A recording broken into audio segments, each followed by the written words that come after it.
Hey, and welcome to my Retro Tech Lab where we check out old video gear from yesteryear. Today we're taking a trip back to the mid-1980s when Kodak made its bold entry into the consumer camcorder market with its Kodavision Series 2000 camcorders.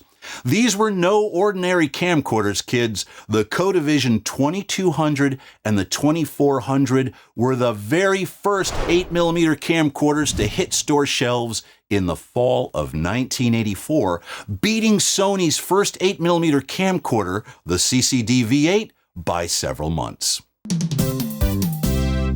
The Kodavision 2200 and 2400 8mm camcorders were mostly the same, with one key difference. The 2400 featured autofocus, but otherwise their core specs were essentially the same, each camcorder having a 1/3 inch Nuvicon pickup tube with 20 lux sensitivity, a 6:1 optical zoom lens with macro focus, and auto iris. A complete Kodavision Series 2000 video system featuring a Model 2400 camcorder, system cradle with the tuner, plus all the extras would have set you back by about $2,300 US when purchased new in late 1984.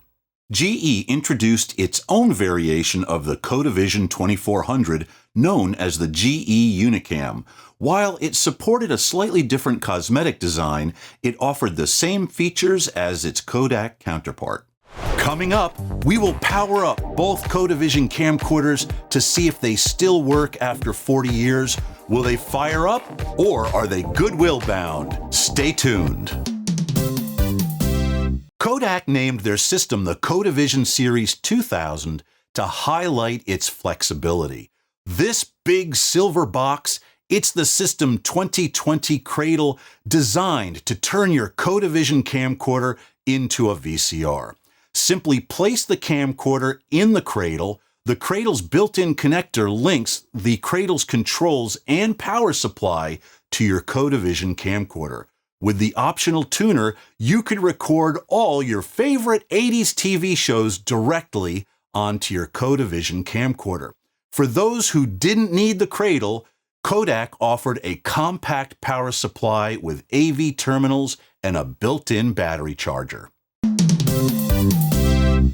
Now it's time for the moment of truth. After 40 years, can these camcorders still record and playback video? Now, my gut says they're probably both duds, but we won't know until we power them up and find out. First up, we will test out our Kodavision 2200 camcorder here. I've aimed the camcorder in the general direction of our camera chip chart. I've plugged in the power supply and the AV cables.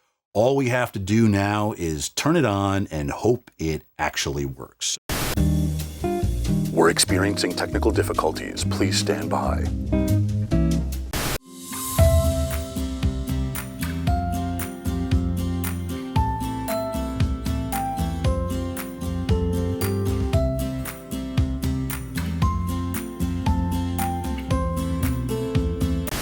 Okay, now it is the 2400's turn to see if it works or not. Did we strike gold or did we end up with a dud? We won't know until we turn it on, so here we go. I will fire up the power supply. This is turned off already. Let's just make sure. Good. Okay, it's not, it's an operate. And here we go. Ready in 3, 2, 1. Okay. All right. And I see lights. Oh, ooh. Ho, ho, ho. Well, it's a good start. I see an image in the viewfinder. Matt, hit the button. Hey, holy smokes, look at that. Wow. Here, let me just, wow. That looks pretty good.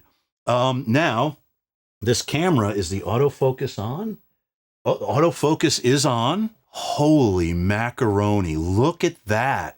The autofocus is actually working on this camera. Now, just looking at the shot here, the colors seem kind of washed out, but I'm not sure if that's my monitor or if that's the image the camera is actually putting out. That is pretty amazing. I mean, this is a 40-year-old Nuvicon tube, and it still works, and the quality looks pretty great. Let's see. Hold on one second. I just have to do this. Hey, look, I'm on TV. This is so cool. Coming up, we will test the image quality of our Kodavision 2400 camcorder with a new segment we call Retro Tech Theater, so stay tuned. It seems to me that the camera portion, looks pretty good, and the auto focus is actually tracking, so that is a huge plus. Well, we know the camera works. Now it's time to insert a tape and see if the record deck will do its job. So here we go. Oh boy, this will be an amazing find if this whole thing works, but the decks are always bad, so let's see. Okay. Mechanically, it sounded okay. There wasn't any sort of sputtering or anything like that. I'm going to go ahead and hit the record button. Oh, it started recording right away. The wheels are turning in the tape, so that's good. So before, like I did here, just to make sure we're actually recording video. And you can see the autofocus is actually trying to track. So here we go. All right.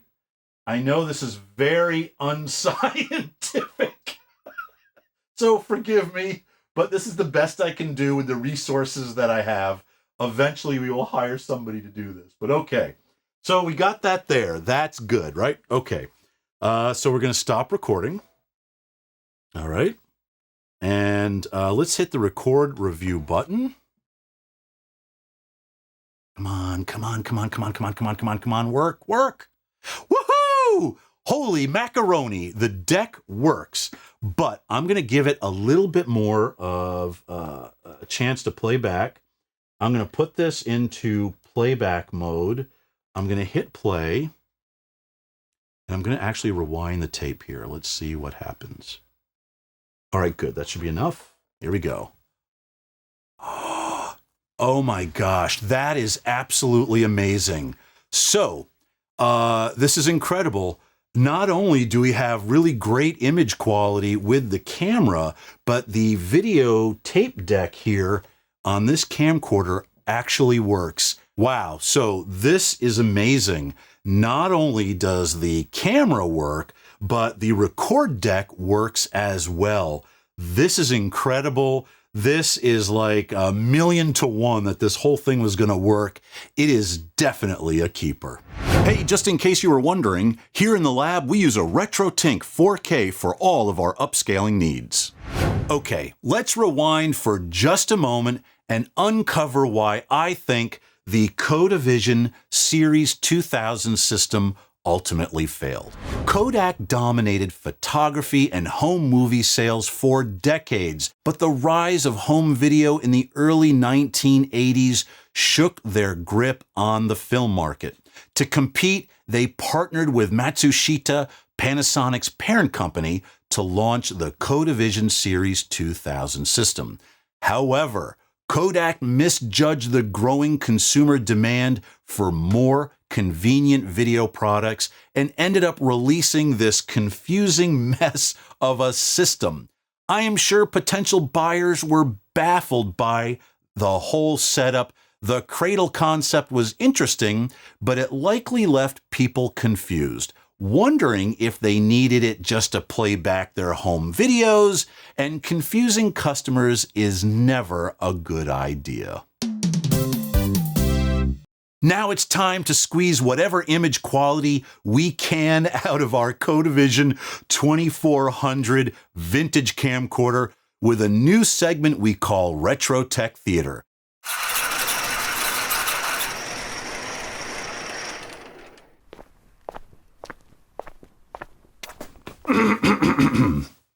Kodak, once the ruler of memories, its name etched in every photograph. But then came the downfall. In 1975, they glimpsed the future, creating the first digital camera. But they turned it away, clinging to film. They dismissed digital as a fad, blinded by their focus on profits. Meanwhile, competitors seized the digital crown. Kodak's stubborn grip and refusal to change strangled its legacy. A titan brought to its knees, a warning of what happens when you shun innovation.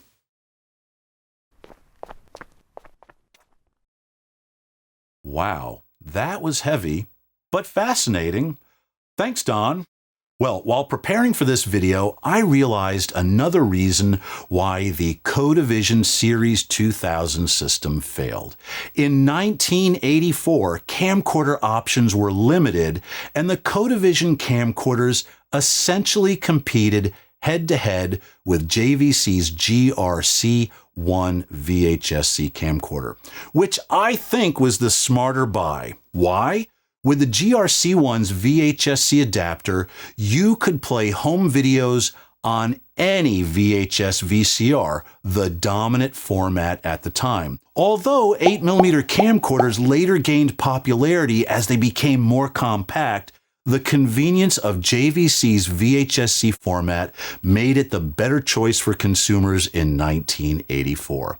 Well, that wraps up another edition of our show. Thanks for joining us here in the lab. Until next time, take care and we'll see you soon.